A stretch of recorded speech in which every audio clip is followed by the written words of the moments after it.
And one thing I love about preaching the book of Ephesians is that it's doctrinally rich and comprehensive, but a lot shorter than Romans. And I actually think it's a preacher's dream because it's something you can really cover every single verse and not spend years on it, and yet to get through it all, it is almost like a catechism. It's so comprehensive, and that's one of the reasons I love it. That's to me one of the joys of it. Yeah, the big things at the front end are spoken in a way that endear me to them, because I think Ephesians 1, 6, 12, and 14, all of them say that he predestines, elects, adopts unto the praise of his glory, unto the praise of his glory, unto the praise of his glory.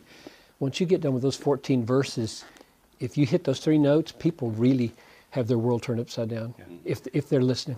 I preached through it twice at our church, and in both times it has sorted out our understanding of church. It has reoriented the community to God's eternal plans to unite all things unto Christ.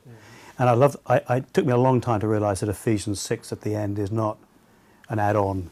It's actually the climax of the letter, that the triumph of Christ on the cross is displayed in the gathering of the church, like a trophy cabinet, witnessing in the heavenly realms to the victory of Christ.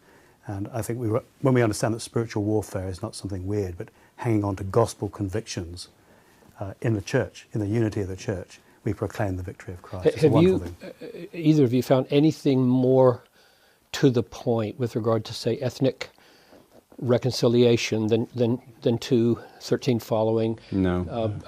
I think that's just a go-to place. Yeah. There's other places that you can go to sort of supplement, fill it out. But if I had to choose one text, it would have to be there. It'd have to be. And you think if you started with Romans, you think the beginning of chapter 2 is the key issue, but actually it's the second half where the unity of the nations in Christ and the administration of this mystery, that through the cross we're reconciled to God and to one another. That is the great victory of the Christ, and the great demonstration that God's fulfilling his eternal plan to bring all things together under Christ. It's a wonderful, I think, central section to Ephesians. What makes it so distinct there is because the reconciliation this way is in the cross. You can't do a social end run around the cross in Ephesians to say Christianity is all about getting people together in peace. It's about getting people together in Christ and therefore in peace. Yeah. I think one of the challenges is something that you've alluded to, and that is to see the unity of it all, because there's so many rich subjects. So, there's predestination, there's the doctrine of the church, there's the gospel. We were dead in trespasses and sins.